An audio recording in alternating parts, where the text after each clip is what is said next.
So I want to take a few minutes and talk about karma in the context of that movie with Mel Gibson, The Patriot. I think it came out in '99 or 2000, something like that.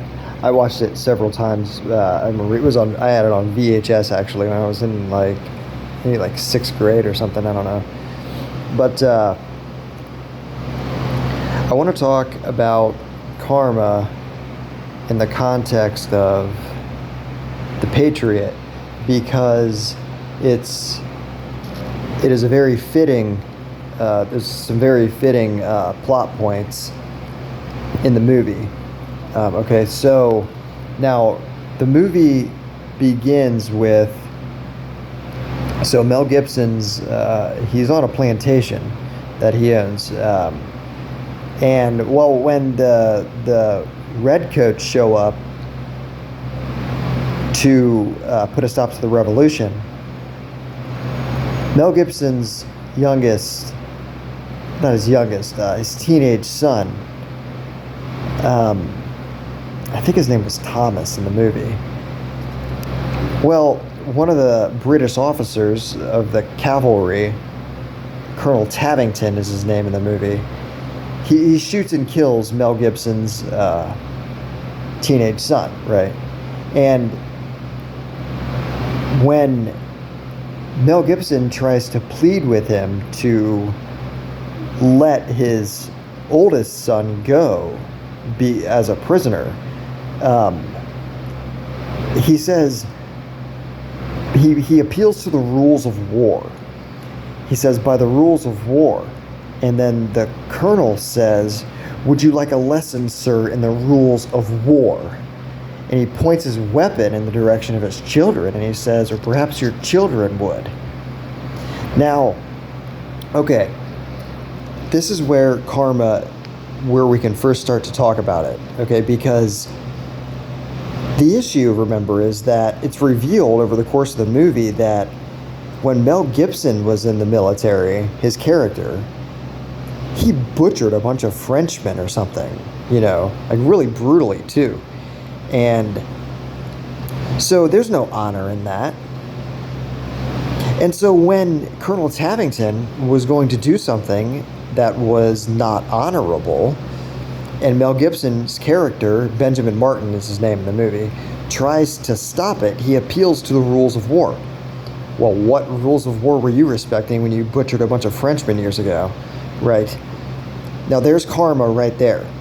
When he needed honor did not issue forth from his being. When he cited the rules of war to Colonel Tavington, it fell on deaf ears because Mel Gibson didn't have any honor to attach to those words. You see? And so, his older son, played by Heath Ledger, starts to get taken away, and then his teenage son, I believe his name is Thomas, Colonel Tavington shoots him. Right, he shoots him.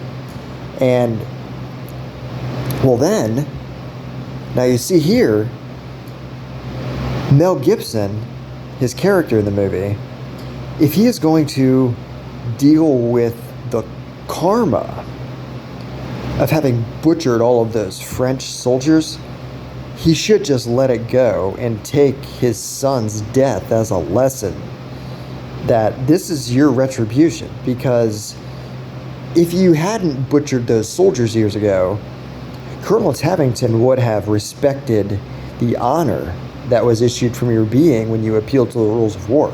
But because you didn't have any honor years ago, you didn't have any honor to attach to those words when you appealed to the rules of war to Colonel Tavington. And so instead though of taking the loss of his son's life, he follows these guys into the woods and he kills all of them, with the assistance of his two younger sons, right? He helps them kill all of them. And so at one point in the movie, he says to Colonel Tavington, before this war is over, I'm going to kill you. And so now we can consider, in my exposition, there are a lot of movies, there is no good guy, bad guy type thing going on in reality either. There isn't any such thing as that. You might think upon first watching it that you know who the good guys and the bad guys are. You don't really know who the good guys and the bad guys are. Colonel Tabington was giving Mel Gibson what he fucking deserved, quite frankly. That was his retribution. Do you see what I'm saying?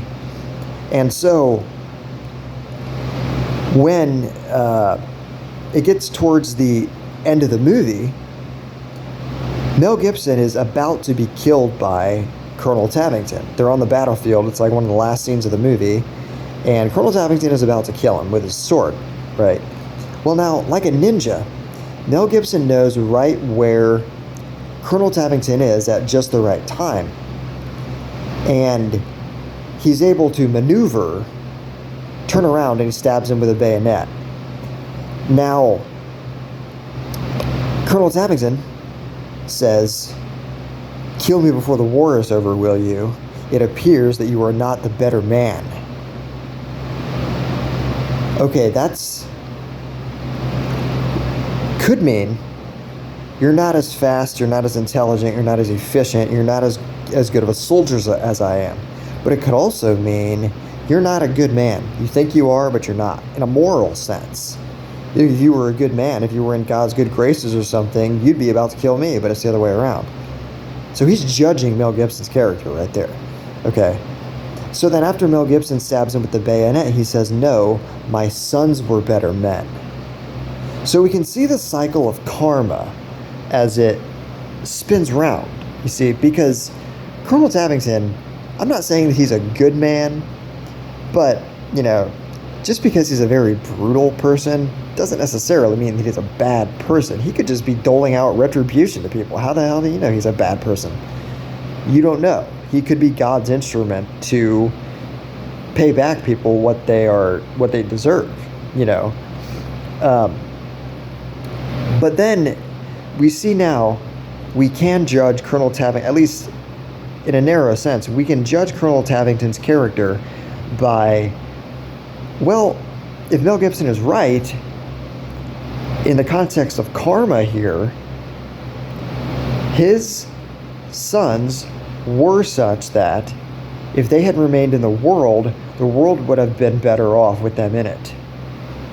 And so Colonel Tabington, he is going to suffer the consequences of murdering human beings, killing human beings that need to be in the world to make the world better.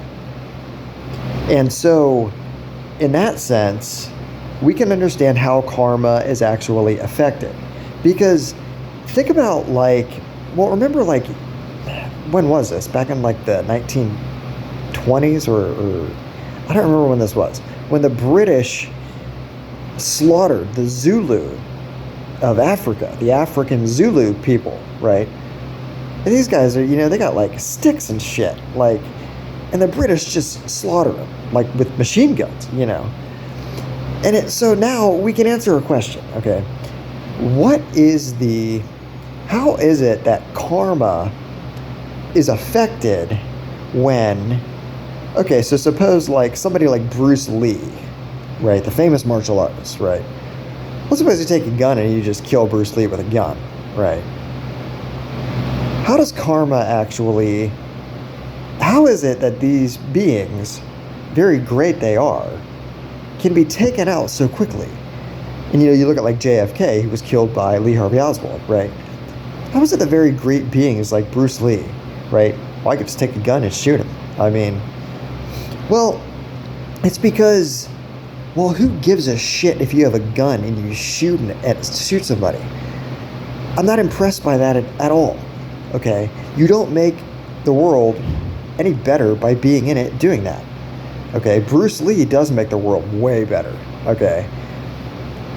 Now, if you kill somebody like Bruce Lee, you take out a player in the game who makes life worth living, okay? Look, you can kill somebody with a gun, and nobody even cares who you are, all right? You're just some Joe Blow who picks up a fucking gun, all right? Now, if you kill somebody who actually has real value in this world, that's going to be a problem, all right? Now, without thinking about the retribution that is paid to a person who does that, we can see how the Buddha would say right view creates heaven on this planet. Okay, and wrong view does not. All right. So when you kill people who are supposed to be here to make the world a superior place, the world necessarily descends into a lesser state. Now, the hell realms are referred to as lower realms. Okay, so this planet has the capacity to function as a hell if there are beings on this planet so deserving of experiencing it.